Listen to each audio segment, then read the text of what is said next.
to the final episode of the 6 months of silver clay with me, Emma Roy, in partnership with Kernowcraft. I am delighted to be here. And today is a Q&A session, so no demos, just lots of your fantastic questions, all about silver clay. So one of the first things that I always get asked, especially from people that are just starting out, is it real silver? Yes, it is. It's actually hallmark quality silver. So this means that if your pieces weigh more than 7.78 grams in the UK, they have to be legally hallmarked if you are selling them. Obviously, if you're using them for your own personal reasons, then that's okay. But if you are selling it, because it is real fine silver, it does need to be hallmarked. And the difference between sterling and fine silver is the fine silver is 999. So that means the particles of silver are more pure silver, and sterling silver is mixed with another alloy, which makes it 925. Incidentally, you can get silver clay that is sterling silver, but this will have to be fired in a kiln because of the other alloy.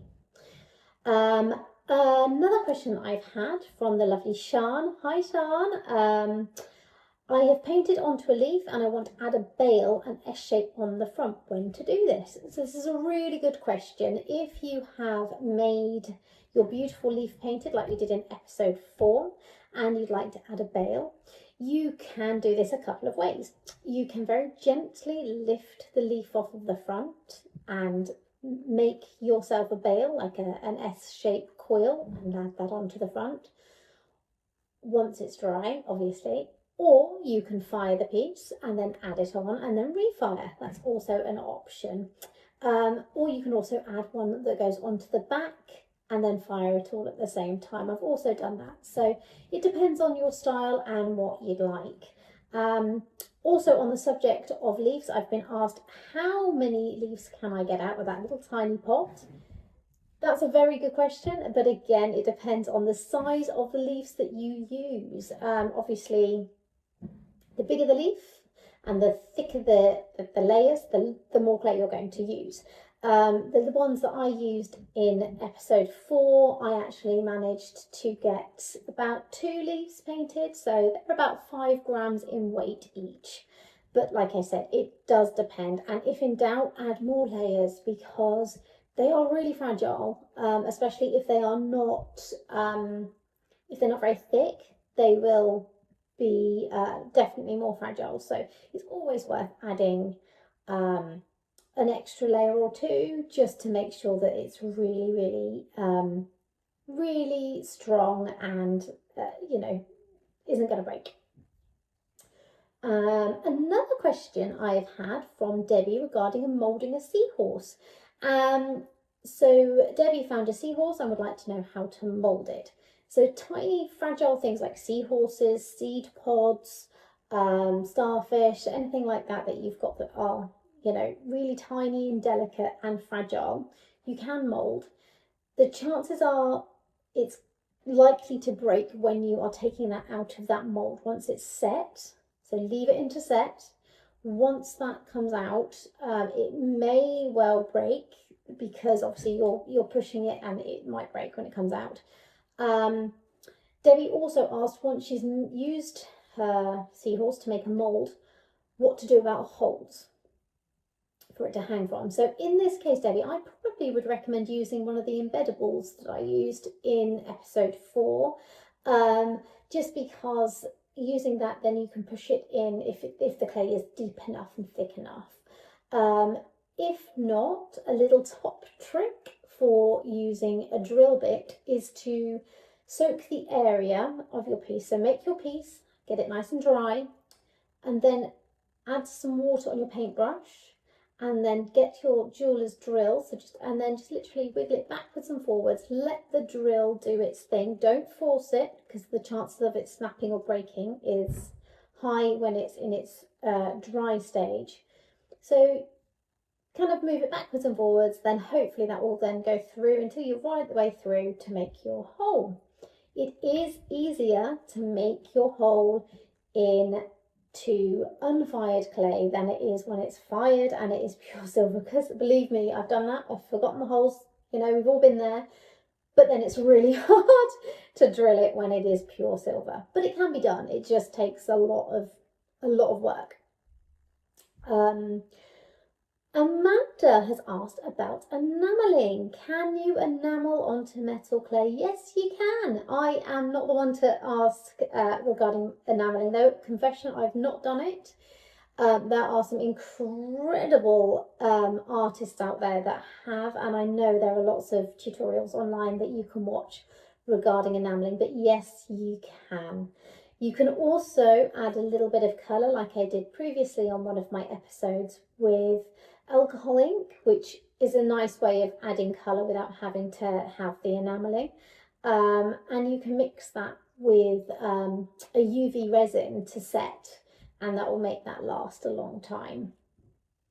I've also been asked how much longer to torch fire for larger pieces. Great question. This gets asked a lot. It does depend on the size of the piece. If the piece is any heavier than, say, 7 grams, I tend to then kiln fire. That's my personal preference. It does depend on the brand of clay you use as well.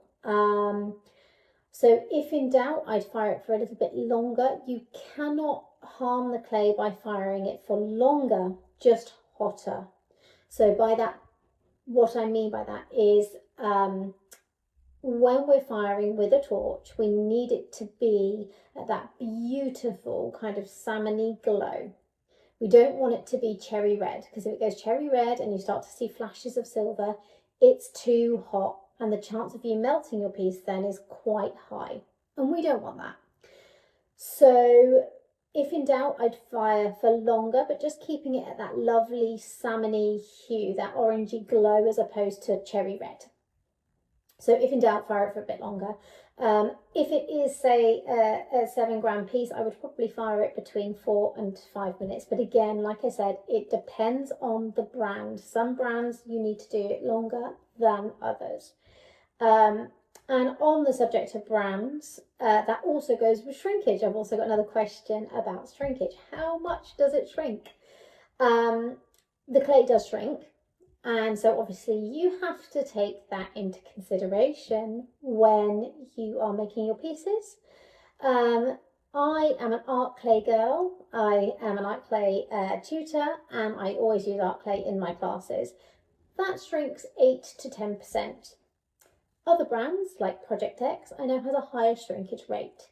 So always check with the manufacturer instructions to see what the firing schedule is and how much it will shrink. It should tell you, and then you can work out how much. And actually, seeing that shrinkage take place is a great way to see if it has fired all the way through too.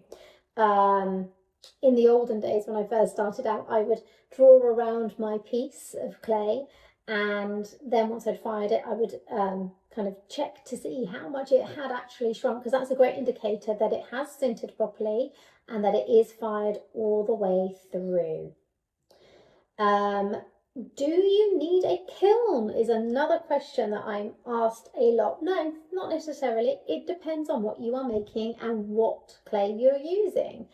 If you're using any base metal clays, if you're using sterling silver clay, then yes, you need a kiln.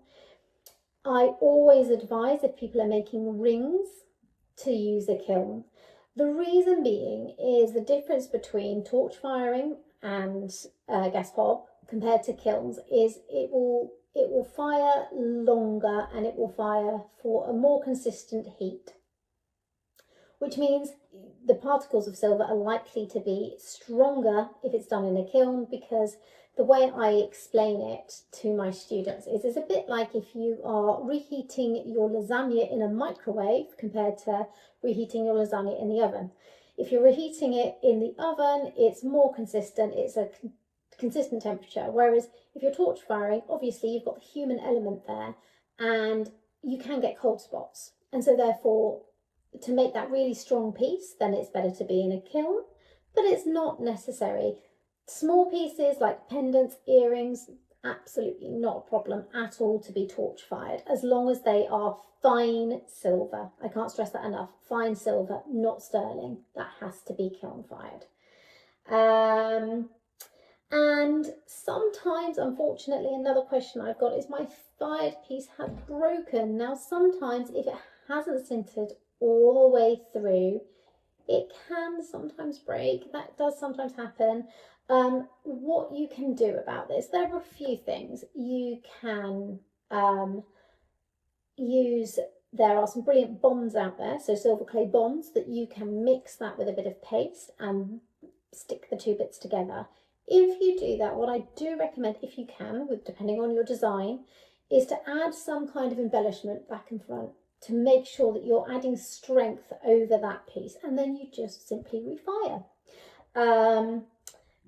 So yeah, there are ways of reusing. Or the other thing I also have done before is if I've had a broken piece, I've actually made that into a whole new design with fresh clay. So you can refire your pieces as long as you're using the same kind of clay and you're firing it. You absolutely can. But there is a brilliant little thing out there called Better Bond. I have used that before to stick my pieces together.